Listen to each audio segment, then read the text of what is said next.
Mindful moments with Hammy. Hi everyone, welcome to day 10 of Conscious and Mindful Living. ഇന്നത്തെ ദിവസം വളരെ ഡിഫിക്കൽട്ടായിട്ടുള്ള ഒരു ടെക്നിക്കാണ് ഞാൻ പറയുന്നത്. അതായത് സേയിങ് നോ എന്ന് പറയുന്ന സംഭവം. ആർട്ട് ഓഫ് സേയിങ് എന്നൊക്കെ സേയിങ് നോ എന്നൊക്കെ നമ്മൾ പറയാറുണ്ട്. അതൊരു ആർട്ട് തന്നെയാണ് ആക്ച്വലി. കാര്യം പലപ്പോഴും നമ്മളെ റെസ്പോൺസിബിലിറ്റീസിനോട്, പല ആൾക്കാരോട് എല്ലാം നമ്മൾ യെസ് പറയും. കാര്യം അവരെ ബുദ്ധിമുട്ടിക്കണ്ടല്ലോ, അവരിനിയിപ്പോൾ എന്താ വിചാരിക്കുക എന്നുള്ള ഭയം. അല്ലെങ്കിൽ നമുക്ക് ഞാൻ ഇത് ചെയ്തില്ലെങ്കിൽ ഇപ്പം എന്ത് സംഭവിക്കും, ഇനിയിപ്പം വെറുതെ വർത്താനം വേണ്ടല്ലോ എന്നൊക്കെ പറഞ്ഞിട്ട് നമ്മൾ എന്ത് ചെയ്യും, നമ്മളുടെ ലൈഫിൽ പല പല പല പല സിറ്റുവേഷനുകളിലും നമ്മൾ യെസ് പറയും.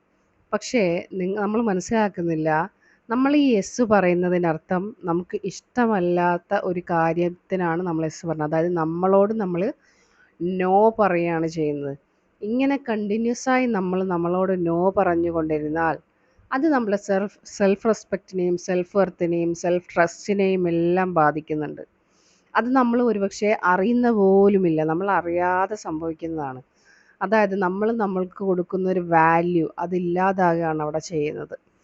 സോ നിങ്ങൾ നിങ്ങളുടെ ലൈഫിൽ ഒരു ചെറിയ കാര്യമെടുത്ത് അതിൽ നിങ്ങൾ നോ പറഞ്ഞു തുടങ്ങും. ഇപ്പോൾ എൻ്റെ ലൈഫിലാണെങ്കിൽ ഞാൻ ഒരുപാട് സിറ്റുവേഷനുകളിൽ തുടക്കത്തിലൊക്കെ ഞാൻ യെസ് യെസ് യെസ് ആയിരുന്നു പറഞ്ഞുകൊണ്ടിരുന്നത്. എൻ്റെ പഠിത്തത്തിൻ്റെ കാര്യത്തിലാണെങ്കിലും കല്യാണത്തിൻ്റെ കാര്യത്തിലാണെങ്കിലും മക്കളുടെ കാര്യത്തിലാണെങ്കിലും എല്ലാം യെസ് പറഞ്ഞുകൊണ്ടിരുന്നു. പിന്നെ എനിക്ക് മനസ്സിലായി, ഇനി ഞാൻ അങ്ങോട്ട് യെസ് പറഞ്ഞു തുടങ്ങിയാൽ എനിക്ക് എൻ്റെതായ ഒരു നമ്മളുടെ ആഗ്രഹങ്ങൾ, നമ്മളുടെ ഇഷ്ടങ്ങൾ, നമ്മളുടെ പിന്നെ എന്താ നമുക്ക് കിട്ടേണ്ട ആ ഒരു വാല്യൂ അത് ഇല്ലാതായി പോകുമെന്ന് എനിക്ക് തോന്നി തുടങ്ങിയപ്പോൾ പതിയെ പതിയെ പതിയെ ഞാൻ എല്ലാത്തിനും നോ പറഞ്ഞു തുടങ്ങി.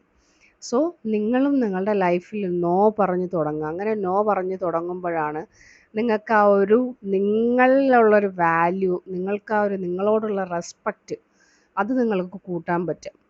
സോ നിങ്ങൾ എന്ത് ചെയ്യുക, ഒരു കാര്യം നിങ്ങൾ ഒരു കാര്യത്തിൽ തുടങ്ങുക. അങ്ങനെ ഒരു കാര്യത്തിൽ നിങ്ങൾ നോ പറഞ്ഞ കാര്യം നിങ്ങൾ എന്ത് ചെയ്യുക, കമൻറ്റ് ചെയ്യുക. ഓക്കെ, എന്തായാലും ഇത് നിങ്ങളുടെ ലൈഫിൽ കൊണ്ടുവരേണ്ട ഒരു പ്രാക്ടീസ് തന്നെയാണ് കേട്ടോ. Okay, thank you.